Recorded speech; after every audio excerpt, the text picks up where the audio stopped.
If you're a maintenance supervisor for a commercial property, you've had to deal with everything from leaky faucets to flickering light bulbs. But nothing's worse than that ancient boiler that's lived in the building since the day it was built, 50 years ago. It's enough to make anyone lose their cool. That's where Grainger comes in. With industrial-grade products and dependable fast delivery, Grainger can help with any challenge, from worn-out components to everyday necessities. Call, click Grainger.com, or just stop by. Grainger, for the ones who get it done. If you're a facilities manager at a university, you know students rely on the cafeteria for breakfast, lunch, dinner, and the occasional late-night snack. So when a dishwasher breaks down and dirty plates pile up, the mess hall can turn messy in the blink of an eye. Enter Grainger. With over 1 million industrial-grade products and fast delivery, the product you need now is never far away. So you can turn that dishwasher back into a lean, clean washing machine. Call, click Grainger.com, or just stop by. Grainger, for the ones who get it done.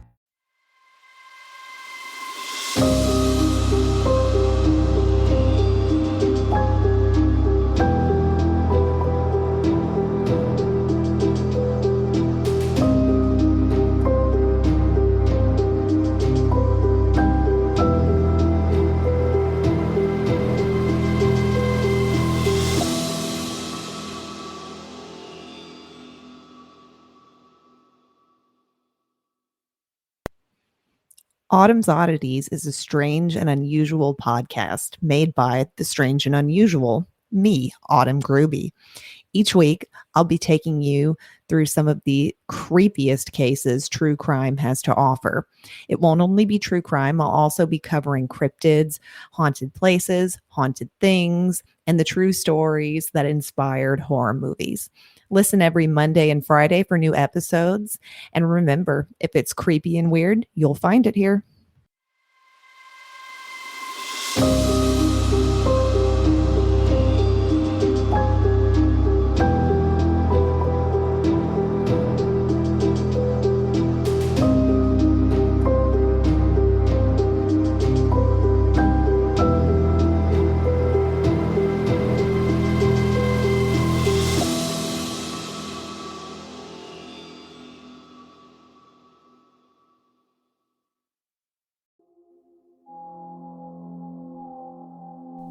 Darkcast Network. Out of the shadows come the best indie podcasts. Hey everyone, welcome to True Crime California. I'm your host Cindy, and I'm glad you're here.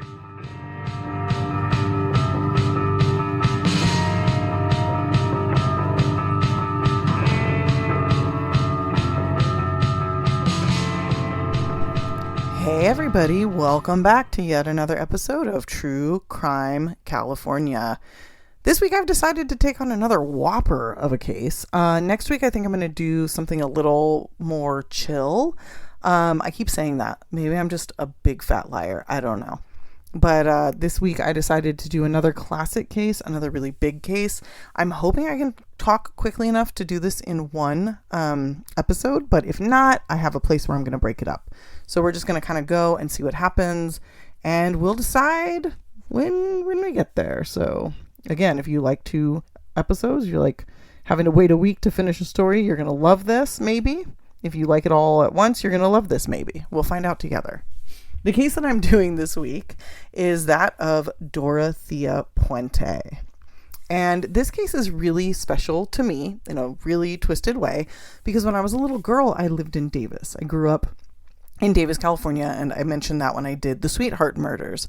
Well, Davis is right next to Sacramento, and all of this happened while I was alive and while I was living in Davis. So shortly, like very shortly after Dorothea was arrested, my dad took me to the home where most of this story takes place. He drove by, he explained to me, you know, in terms that like a 6 or 7 year old could understand what was going on. So in all honesty, like this was my first sort of foray into true crime. Now, I don't remember it as well as I remember like the O.J. Simpson trial, which really felt like my first kind of dip into true crime, but I remember it enough to, as an adult, now that I kind of understand what that means, to really kind of appreciate that happened and that my dad was just inappropriate enough to take me to the house of a serial killer and explain to me what had happened very shortly after it happened. So if that gives you any idea as to when it happened, this is like the late 80s that we're mostly going to be talking about. Although we're going to go way back and talk about Dorothea's life because she is a wild one. And honestly, if she wasn't a murderer, we wouldn't be talking about her. And she's a horrible person and, doesn't deserve any praise. But her life is wild. And I feel like if there were like a PG version of it, it would be a really interesting story and something that I think people would really enjoy hearing about. Again, unfortunately, she's like a super horrible murderer. But regardless, I think the story leading up to everything is very interesting. And so I really want to kind of talk about it. So I think we should just get into it.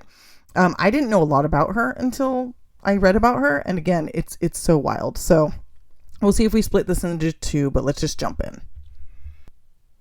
Dorothea Puente was born Dorothea Gray in Redlands, California on January 9th, 1929. Her parents, Trudy and Jesse James Gray, were violent alcoholics who did not want children, but for some reason went on to have 7 of them. Dorothea was the second youngest, and by the time she was 3 years old, she was already having to do manual labor like picking vegetables in fields to help the family make ends meet. She was also mostly raised by her older siblings, as her parents were always drunk, sick, or in jail. Her father had fought in World War I and had been severely injured by mustard gas, and as a result, after the war, he developed tuberculosis. He was in and out of the hospital and unable to work even when he wasn't acutely sick, which led to the child labor situation. Also, while Jesse James was in the hospital, her mother would turn to sex work to make ends meet. And she would often have biker gangs over to her house. She would also leave with them for weekends and, a couple of days at a time. And because Dorothea was so young, she would lock her and a younger sibling in a closet for days on end. When she would come home, she would make messes, she would be wasted, she'd vomit everywhere, and the kids were expected to clean up after her. So pretty terrible beginnings. In 1935, the family moved to Los Angeles, so Dorothy was about 6 at this time, to be closer to the Veterans Hospital as her father's health was rapidly declining. In 1937, when Dorothea was only 8 years old, he died. This left her mother Trudy alone and in charge of many children, and she did try for a short time to make it work before eventually losing custody of all of her remaining kids due to severe neglect.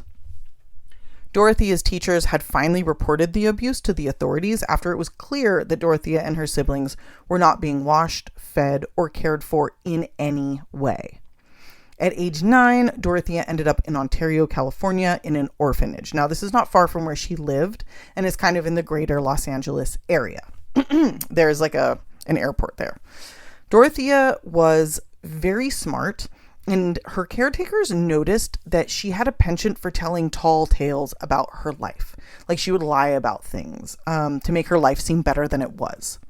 Because she was smart, and as I noted with Larry Bittaker, she was able to figure out what was going on around her very easily.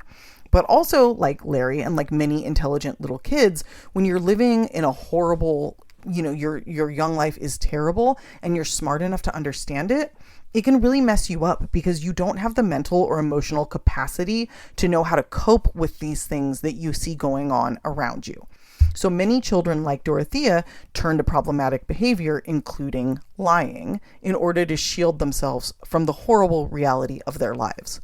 And with Dorothea, it's interesting because it's like, she's telling all these tales, but if any of them were true, she would not be in the orphanage. So she's young enough to think that she's like pulling the wool over people's eyes, but in reality, it's just a very sad thing that her caretakers took note of. If you're a maintenance supervisor for a commercial property, you've had to deal with everything from leaky faucets to flickering light bulbs. But nothing's worse than that ancient boiler that's lived in the building since the day it was built, 50 years ago. It's enough to make anyone lose their cool. That's where Grainger comes in. With industrial-grade products and dependable fast delivery, Grainger can help with any challenge, from worn-out components to everyday necessities. Call, click Grainger.com, or just stop by. Grainger, for the ones who get it done. To add more trauma to young Dorothy's life, about a year after she was given up to the orphanage, her mother Trudy was killed in a motorcycle accident, which basically meant that Dorothea was now truly alone. Both of her parents were dead. She's barely 10 years old. From here, she was passed around by relatives and siblings, so never had anything of a stable life. The only stability she actually ever found was in the brief time that she lived with both of her parents in Los Angeles. Now, it was definitely not because of her parents, who were alcoholics and would scream and fight with each other every single night. It was actually with the neighborhood and the community around her. These almost exclusively Latino families had taken Dorothea in, fed her, taught her Spanish, and cared for her in ways that nobody ever had or ever would again. And this stuck with her. She felt a kinship to the Latino communities where she lived and to people in Mexico. And it also led to her later lying about her family, because she is Dorothea Puente, saying that she had family in Mexico, alluding to actually being Mexican. None of this is true. And it's just really interesting when somebody is this messed up that they're going to take something like one of the only good things in their lives and they just turn it into this. So anyway, to be clear, she didn't know a single person in Mexico. So as I bring this up throughout the story, just bear in mind that that is just a lie. Now, by 1945, Dorothea had run away to Washington and at only age 16 started working both as a waitress and also in sex work. She was very beautiful, obviously very young, and a great liar, so she did really well for herself during this time. And also during this time, she started using fake names, aliases, and at this point, she was going under the name Sherry. Now, also around this time, when she's 16, she met 22-year-old soldier Fred McFall, who fell in love with her at first sight. McFell, sorry, I had to. He did not care what she did for work, and in fact, he respected her for being scrappy and doing whatever it took to survive. So when they married, she put on the marriage certificate that she was 30, which Fred knew was a lie. But at this point, he enjoyed her little lies and her trickery, saying that he liked that she could fool anyone at any time, and that if she needed to make a buck, she knew how. Despite his love and respect for her, things did not go well during the marriage. The couple fought constantly, and Dorothea started drinking, following very closely in her mother's footsteps. So she gets married young, she starts drinking, and then the couple have 2 children. Much like her mother, Dorothea was not maternal in the slightest, and after a short time, she gave away their first baby to some of her family in Sacramento. Now, this was without Fred's knowledge or approval, but he went along with it after the fact. I think she just was like, I can't do this. However, Dorothea then put their second baby up for adoption, also without Fred's approval. And this time he tried to get the little girl back, only to find that Dorothea had signed their rights away. So he could not even talk to his own daughter or ever see. I mean, at that point he wouldn't be talking to her, but he had no rights to ever have her back. This, as you can imagine, led to more fighting, and eventually Dorothea left their Nevada home to go to Los Angeles for a little while just to get away. She worked as a sex worker while there and became pregnant. When she realized she was pregnant, she quickly came home to Fred, I think trying to pass it off as his, and very sadly miscarried. Fred, no fool, knew exactly what had happened, and in 1948, he left Dorothea. They later divorced. She would later lie about Fred, saying her first husband had died very shortly after they were married.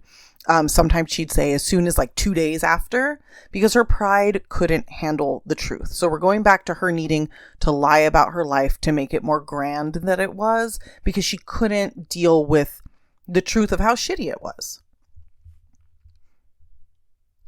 1948 was also the first time Dorothea was arrested. She had befriended a woman only to steal her checkbook and try to buy items with it. She appeared nervous while doing this in the store, and a store manager caught on, refusing the check and calling the police. Now, Dorothea fled, but somehow was quickly picked up again in Ontario, California. At this point, she was using her married alias of Cheryl Racile. That was her name, Cheryl Racile. But her true identity was pretty quickly discovered, and she was given a year in prison for forgery and using stolen checks. However, because she's so charming, she was out in only 4 months for good behavior. Now, during her time in jail, Dorothea learned a lot about the system and how to work it. She was also seen by a doctor who called her a situational offender, meaning she only broke the law if the opportunity presented itself, which isn't really any better than any other kind of offender when you really think about it. But I think the point he was trying to make was that she didn't break the law for some sort of compulsive enjoyment in breaking the law itself. She was doing it as a means to an end. So basically, if she needed something, she didn't mind breaking the law to get it, but she wasn't going around breaking the law like just for funsies. So anyway, beyond being seen by this doctor, what she learned in jail was that she could likely disappear and break her probation and not be punished because this was like a non-violent crime. It was her first time. So after she got out, that's exactly what she did. She fled to Northern California again, essentially disappearing from Ontario forever, at least legally speaking. Now, it's unclear what she did between 1950 and 1952, but pretty much considered that, she just did sex work and laid low in the Sacramento area. In 1952, probably through her sex work, she met and married a man named Axel Johansson. Now, he, I think, was like 10 years older than her, something like that. And just like Fred, he loved her little lies and then came to hate them, just as Fred had. He also at first loved how elegant she always looked, but came to resent her spending on lavish clothing and makeup when they didn't really have the money for it. The two stayed together in Sacramento, but Dorothea would run away often, going back to LA to do her thing. Axel, I think, was like away at sea a lot. He was like a longshoreman. I don't really know exactly what he did, but he was gone a lot. So Dorothea was sort of left to her own devices, but still, they fought. She still drank. Things were not ideal. Around 1960, maybe a bit before, Dorothea opened a storefront, a bookkeeping service. But when I say storefront, I mean heavy on the front. In reality, it was a brothel, and she had a group of women and girls working for her here. Now, apparently at this time, Dorothea herself had put on a little bit of weight, and so was having trouble finding sex work. So instead, she took what money she had, probably likely stole it from Axel, and opened shop. After a while, the landlord figured out what was happening and called the cops. They set up a sting to bust Dorothea, and the way they did it was absolutely fucking hilarious. Now, Dorothea had a bookkeeping service with a main phone number, but then she also had a secret number where you could call to ask for services. Like, you basically call and book an appointment. So the police called this second phone number and asked for the special, which was a $7.50 blowjob, which back in those days feels like a lot of money. But that was like their running special. So the cops set this up. They then go to the brothel, and before they went in, this is like something out of like a comic book. They put fluorescent powder on their hands and on the money that they were paying with. So when it was put under a black light, or anybody they touched was put under a black light, they'd be able to prove that they touched them and where they touched them. They then came in for the promised blowjobs, and after feeling Dorothea up for free, because of course they had to keep with the story, so they had to feel her up when she offered, they arrested her and another woman for prostitution. The way that they proved it was they shined this black light on Dorothea's boobs and on her butt and on this other woman's body. Lo and behold, there are their handprints. So there it was. That's their proof. During her arrest and trial, it was found that she had been using several fake names to open the business. She used names to open it. She used names to run it. She used names like as a sex worker. So she was constantly like changing her identity. And this all kind of came out at her trial. However, despite all of this, despite being a madam and having all these fake aliases and probably fake IDs, she was given only 90 days. Upon her release, of course, she goes right back to Axel, right back to fighting. But she did get real jobs for a while, including as a cook. Apparently, she was like an amazing cook. So that was something she could do. And she went legit for a minute. She also did continue to overspend their money on clothing and makeup, and eventually in 1966, Axel got sick of her and he left Dorothea just like Fred had. Alone again, out of money, and not wanting to go back to prison, Dorothea decided it was time to take her scheming up a notch. She wanted to do something that was not an honest day's work. This woman was not going to go legit forever. I think she thought it was for suckers. But she didn't want to go back to jail either. So she decided to find a way to sort of bridge the gap. That's what we'll say. She's bridging the gap between legitimate and illegitimate work and running a boarding house for alcoholics. Now, she started this in 1968, and the house was on F Street in Sacramento. Now, this is not the infamous F Street. If anybody knows the story, they know that most of it takes place at a house on F Street. This is not that house. This was 21st and F, and it was a 2-story house with a basement. Dorothea rented this house and filled it with boarders, all of whom had government checks of one kind or another. Disability, Social Security, whatever it was, Dorothea took these checks, forged the signatures on them, and kept the money. The boarders received only room and board and nothing more. They lived in relative squalor while Dorothea bought herself more lavish items like designer clothing, perfume, all the things she wanted.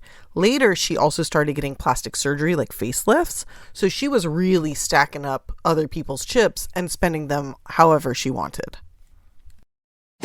If you're a maintenance supervisor for a commercial property, you've had to deal with everything from leaky faucets to flickering light bulbs. But nothing's worse than that ancient boiler that's lived in the building since the day it was built, 50 years ago. It's enough to make anyone lose their cool. That's where Grainger comes in. With industrial-grade products and dependable fast delivery, Grainger can help with any challenge, from worn-out components to everyday necessities. Call, click Grainger.com, or just stop by. Grainger, for the ones who get it done. And to be sure, this was a running theme throughout Dorothea's life.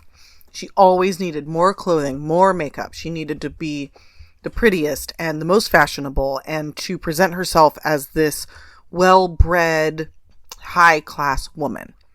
And the need for this is a really self-loathing thing, obviously, and stems from her childhood. So I want to call out that it's very interesting, but also really sad that her main motivation is just her optics, like how people view her. So anyway, to be clear, the boarding house always looked neat and tidy, and when social workers would come to check in, they were always impressed with how things were being run. They were also really grateful to Dorothea for being willing to take in these troubled boarders, as apparently it was very difficult to find housing for alcoholics. Dorothea, on the outside, took good care of these people. Like, she was really good at making it seem like she was doing good. And she would even have a doctor come over every single week to check on the tenants to make sure they were healthy, that they were coming along in their sobriety, or even if they weren't, that they were like doing okay. And this is the point at which Dorothea decided to start calling herself a doctor as well. She actually thought she was convincing people that she was a medical doctor. She would tell people like, oh yeah, I went to medical school, I was a nurse, then I was a doctor, which also like, that's not really how that works. And while workers knew that this was all a fabrication, like social workers, the doctors, they kind of allowed her to spin her tall tales because she was otherwise seemingly so loving and great with all of the people in her home, that they just kind of let it go.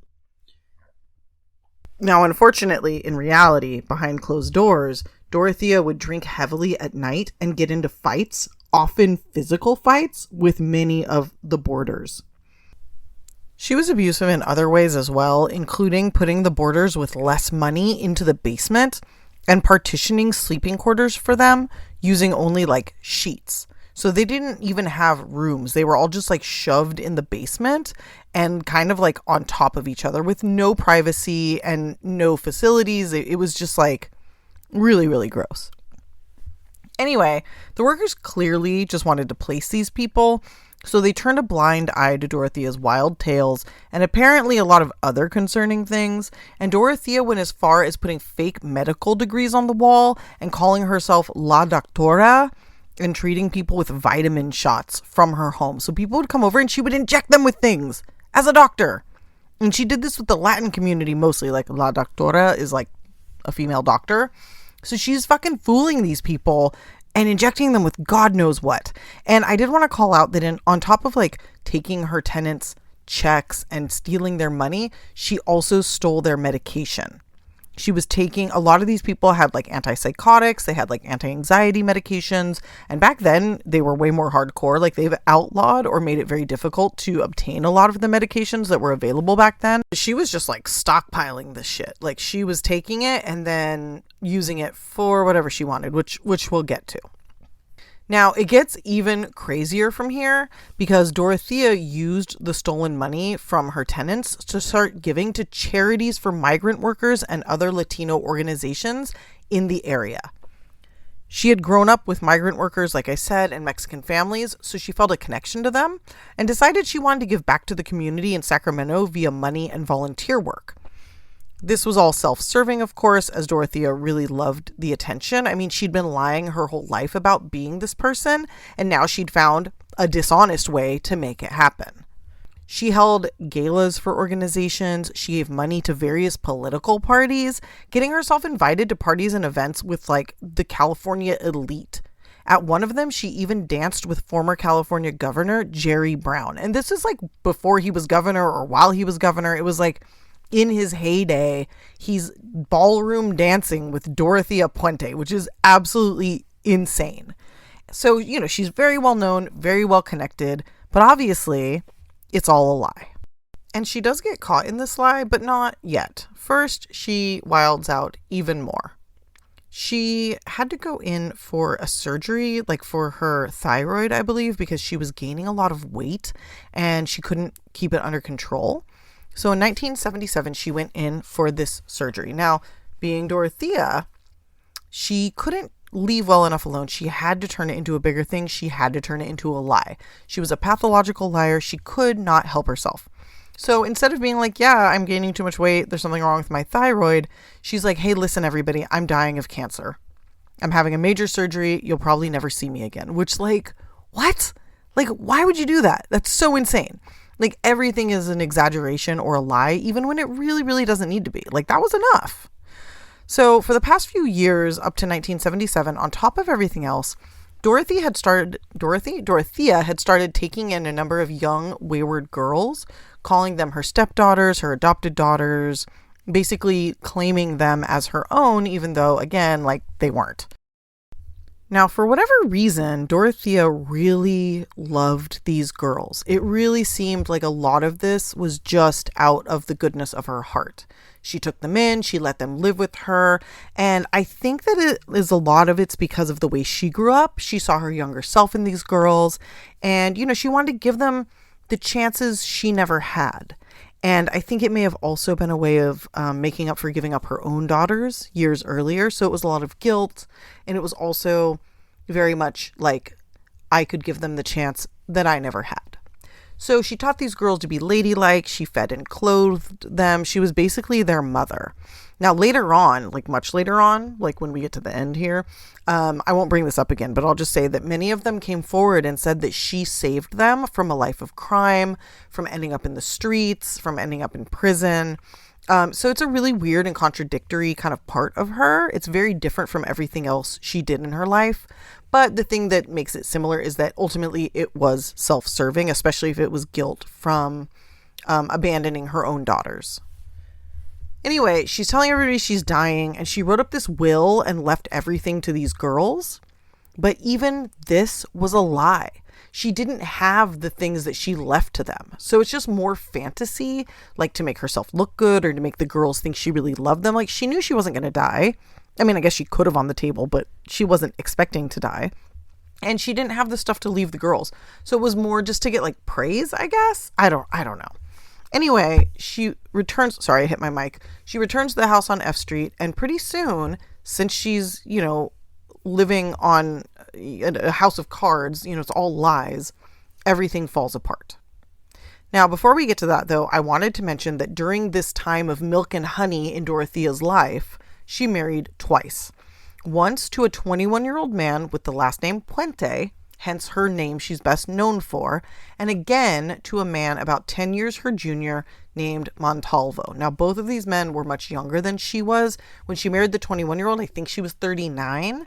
And then just a few years later, in her early 40s, she married Montalvo, who was in his early 30s. Now, both of these men married her for her perceived money, and both marriages lasted less than a year. And in both marriages, Dorothea made up tall tales about how long they were married, why it didn't work out, even going as far as to claim one of them was gay, just basically doing her normal thing to sort of deflect the shame of having more failed marriages, admitting she had been used, admitting, she had made bad decisions. But all of this is to say that she pulled the wool over everyone's eyes well enough that young men were trying to take advantage of her, thinking that she was some rich heiress or, socialite.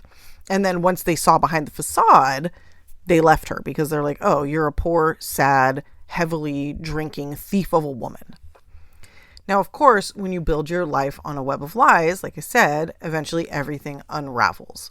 In 1978, this happened to Dorothea when a former boarder of hers landed himself in prison. While he was there, he noticed he wasn't getting his Social Security checks. So he called the administration and found that his checks were in fact being cashed by none other than Dorothea Puente. When confronted with this information, Dorothea said, oh, I'd taken the checks to him. He signed them for cash, like he was giving them to me. She said that the guards at the jail watched her do this. This is such a crazy lie because it's super easy to disprove. She's like, yeah, the guards will lie for me. It's like you're just throwing a Hail Mary thinking the guards are going to be like, oh yeah, that did happen. They're going to misremember because she said so. It's a very Dorothea thing to do, to just I'm just going to tell this crazy lie and they're going to believe me and everything's going to be cool. So this didn't work, obviously. They quickly disprove it, and then the Treasury Department gets involved because the government does not like when people steal their money. She was arrested after they did a brief investigation where they found more than $4,000 in forged checks from many of her tenants. Now, the $4,000 mark was where they needed to get to charge her with a felony, which they did. However, because of her age and her demeanor, she was not sent to prison and instead was given parole, but she was also forced to see a psychiatrist. She moved out of Sacramento to nearby Stockton to avoid the shame of her social decline and did menial jobs to stay afloat, again being like a cook. She was diagnosed by her psychiatrist as having schizophrenia, which at the time I think he was kind of using as a blanket term just to mean that she was super fucked up. Now, this guy continued to be her psychiatrist for many years, and at one point later on, during her trial, he was accused of providing her with whatever drugs she wanted, which she potentially used against her victims. But in the end, it kind of came out that wasn't actually the case, and he was falsely accused. So I did want to sort of just talk about that. But this is kind of the guy that she's with until she, goes to prison, which she does. Spoiler alert.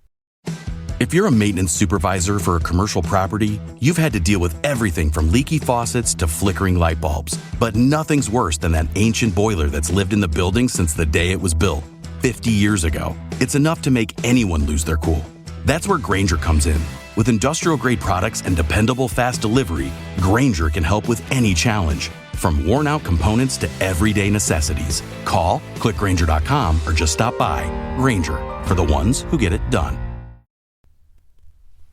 One thing about Dorothea is she was never one to stay down. So even though all of this went down in 1978 and she moved to Stockton, by 1979, she was back in Sacramento trying her luck at being a nurse for the sick and elderly in their homes, which is crazy because she had no medical training.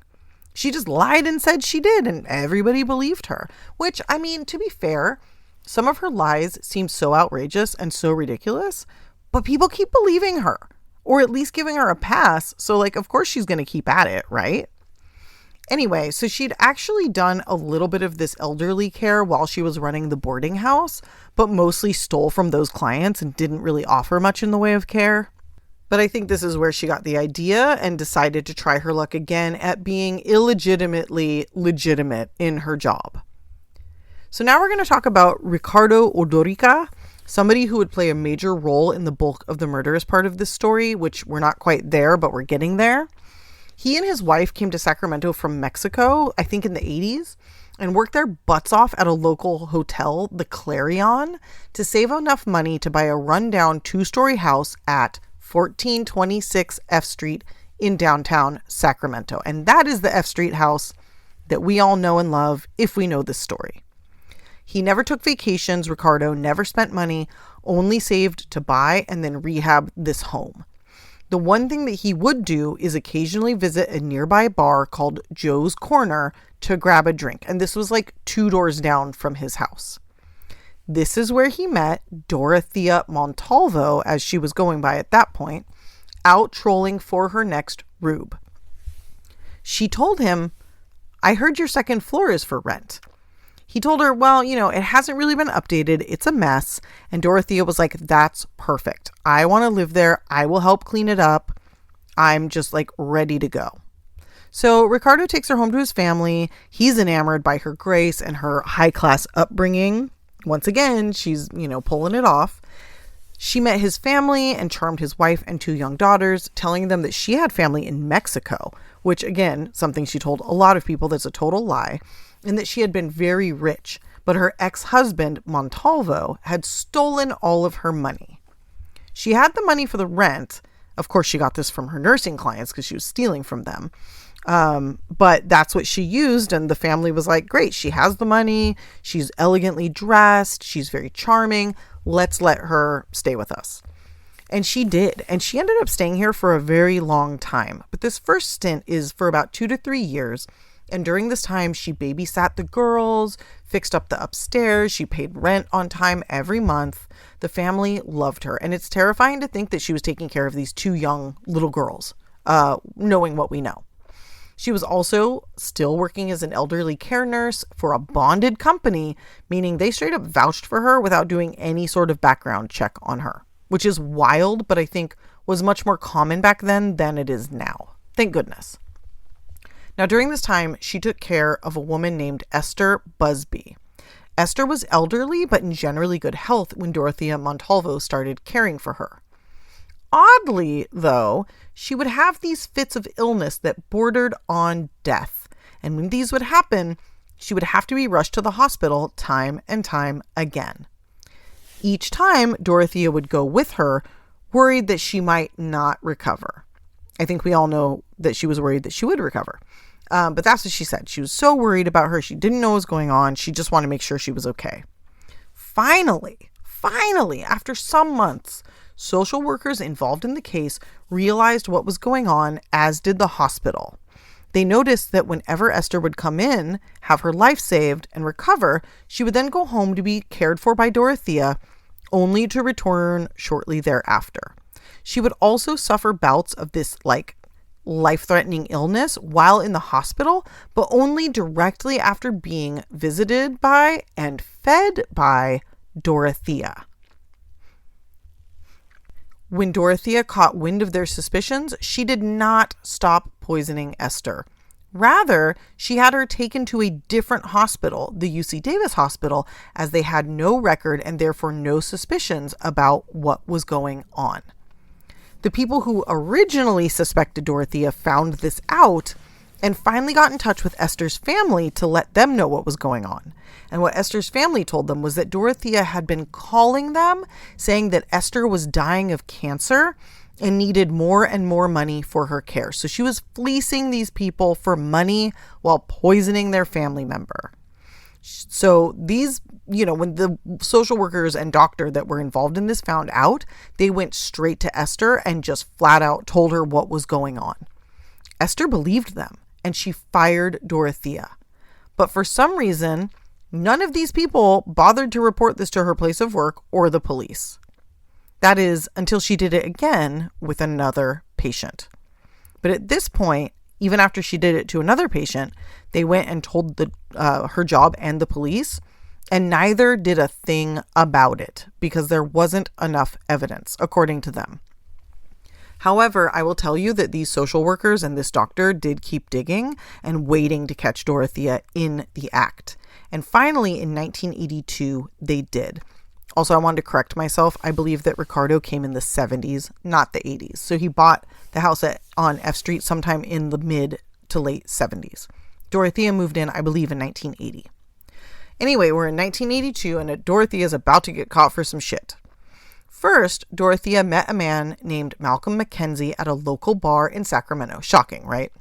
She bought him a drink and showered him with compliments, then suggesting they go back to his apartment. Upon his arrival, he began to feel faint, and by the time they were inside, he was entirely paralyzed, though completely conscious. He was laid out on the couch as he watched Dorothea toss his apartment for anything of value. If you're a facilities manager at a university, you know students rely on the cafeteria for breakfast, lunch, dinner, and the occasional late-night snack. So when a dishwasher breaks down and dirty plates pile up, the mess hall can turn messy in the blink of an eye. Enter Grainger. With over 1 million industrial-grade products and fast delivery, the product you need now is never far away. So you can turn that dishwasher back into a lean, clean washing machine. Call, click Grainger.com, or just stop by. Grainger, for the ones who get it done. After stealing money from around the house, as well as a rare penny collection, this monster, Dorothea, walked up to this man while he's laying there, completely paralyzed, and steals a pinky ring right off of his finger. This woman is bold, if nothing else. She's also very, very stupid, as with this man, she used her real first name, Dorothea. And as soon as he was able to move again, which I'm sure was a terrifyingly long wait for him, he called the police. They found her really quickly, trying to cash 2 checks from his checkbook. She said, "Oh no, he gave these to me. I didn't steal them." She also claimed she was 72, I think to get pity, and that she didn't want to go steady with him, which is why he was angry and called the police on her. So she plays this innocent old granny. He gave me this money and then he got mad when I wouldn't sleep with him. And that worked, at least in the moment, because they let her go.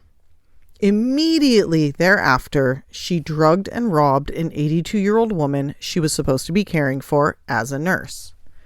The two had met at their hairdresser, and Dorothea introduced herself as Betty Peterson.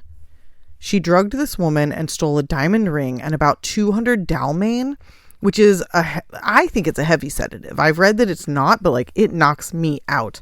I've used it to fly, and it's great, but they say it's just like a sleeping pill. But anyway, it puts you to sleep. So we can kind of understand why she wants this, right? The woman called police, but had no real information on her. Luckily, again, Dorothea is an idiot or just too fucking bold and went back to that same beauty parlor where this woman saw her and told them to call the police. She tells the place, "Call the cops. There's the woman that drugged me and robbed me." Dorothea ran away, but the hairdressers knew her real name, and she was finally arrested for these crimes. Now, as the trial went on, Malcolm Mackenzie testified against her, the man, and she was given felony charges and sent to jail to await trial. Sadly, her lawyer was able to get her out on her own recognizance because she couldn't afford bail. But he appealed to a judge oh, she's just a little old lady. And unfortunately, this worked. She was out and back at 1426 F Street, where she planned and carried out her first murder for profit, which she would not have been able to do if they had left her in jail. And I think this is where I'm going to leave it for part 1.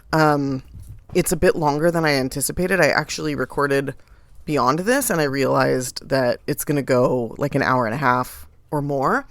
I realized this first half is mostly setup and I have everything already done. So I'm just going to post these in the same week. So I'm going to post this on a regular day and I'll post part 2 the following day. I personally hate waiting a week for the second half. So I'm not going to do that to you guys, especially since it's ready to go. But we're going to get into the bulk of the actual murders, starting with part 2. This was all just sort of set up so we know what a wild and crazy gal Dorothea is. And we're starting to see her ramp up and really just be willing to do whatever it takes to sort of keep her lifestyle going. I'm sure you just heard my dog growling at my other dog over a toy. In any case, so this is really the lead up to the craziness. The craziness will be coming out in part 2, and I will get that out tomorrow. so there's not a lot of wait time. Thanks everybody for listening. I hope this first half was captivating. I definitely found it very interesting. Dorothea is a wild, wild lady. But part 2 is going to be a lot more hardcore, a lot of sad, a lot of bummer. There's a lot of people she takes advantage of. So yeah, we'll get into that. But until then, thanks for listening. Please like, rate, review, send me an email with case suggestions, truecrimecaliforniapod@gmail.com. Follow me on Instagram. Like and rate on all of your favorite listening places. I don't know, what are they called? Spotify, Apple Podcasts, wherever you listen, give us a rating. Us being me, the royal we. And thanks again. And until, I guess, tomorrow, stay safe.